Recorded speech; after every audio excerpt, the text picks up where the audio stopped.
Good morning, bonjour, and welcome to the fourth and final of our recipes from Moldova.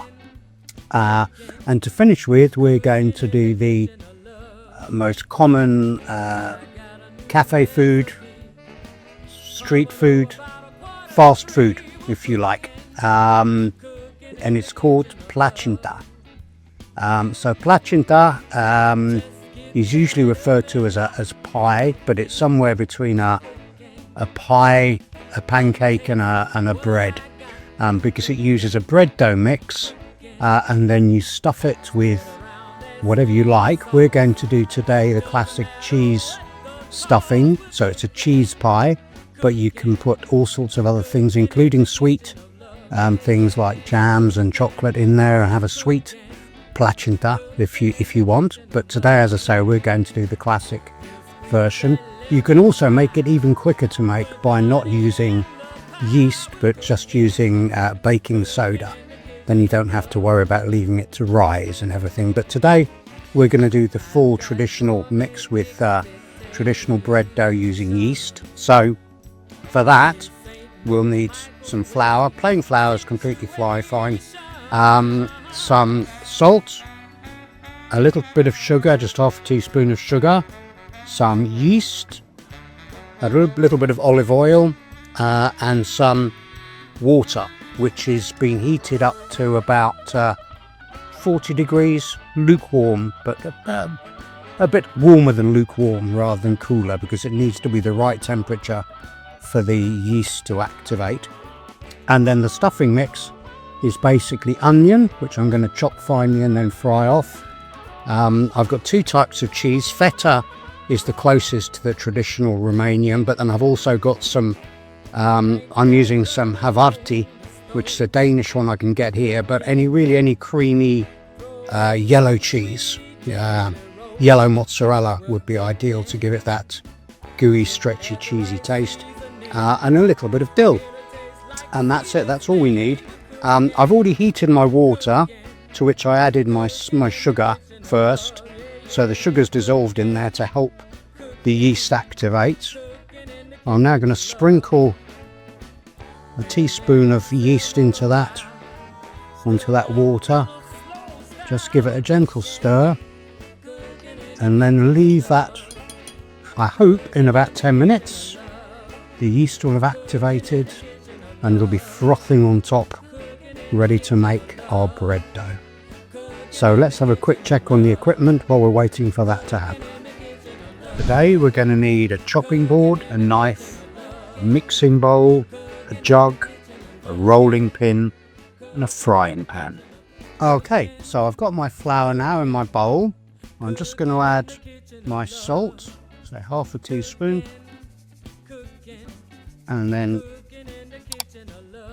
just a drizzle tablespoon of I'm going to use olive oil for this, and we've got our yeast mix. I don't know if you can see that, but it's really come up very nice and foamy, which is excellent. So I'm just going to pour that in like that,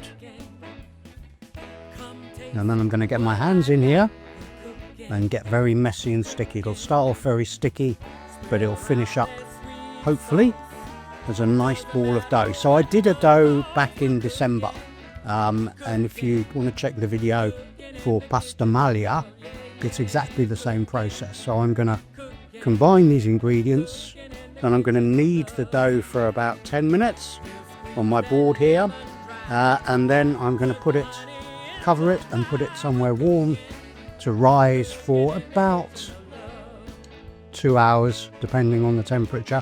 We've got sunshine today, so it should be perfect in a couple of hours time. So let's see how that goes, and I'll see you again in a couple of hours with a risen dough mixture.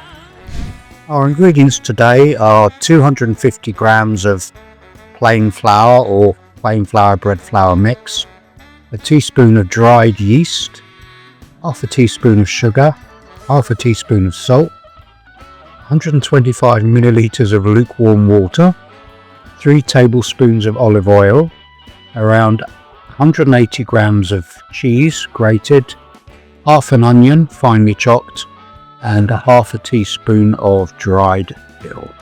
Okay, so the dough rose very nicely. There's a before and after shot so you can see. So what I've done is taken the dough and separated it into 4 pieces like this. And then on my floured board, I'm just going to roll it out into a flatbread. It's a bit like doing a pita bread or a naan bread, but you do it flat like this. Roll it out till it gets pretty thin. There we are, that's perfect. So here I have my cheese, which is a feta and a yellow cheese, which I've crumbled up, and put that in the bowl. And I'm going to add the chopped onion that I cooked off for 5 minutes in some oil. And then I'm going to add my dill. So there we've got a mix of that. Stir it all up into a nice mixture. And then we take a generous spoonful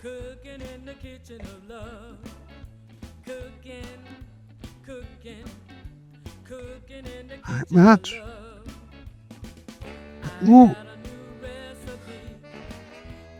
And then we make a parcel. You basically just fold the edges round so it's a closed parcel like that, and then with a bit more flour we get our rolling pin and we roll it flat again, although not as flat this time because it's full of delicious ingredients. There we are. So that's the placinte prepared. All we need to do now is take it into the kitchen, pop it in a frying pan and cook it off for a few minutes. So I'll see you in the kitchen. Right, so I'm just going to put a little bit of spray oil into my hot frying pan, and I get my placinte and just put it in the frying pan like that. And basically that's it. It's going to need 3 or 4 minutes on each side, and then it's done. And like, here's one good glubita fashion that I prepared earlier. See, it's gone nicely golden and brown on top. The cheese raw have melted, ready to eat. Just don't burn your mouth. So that's it, placinte.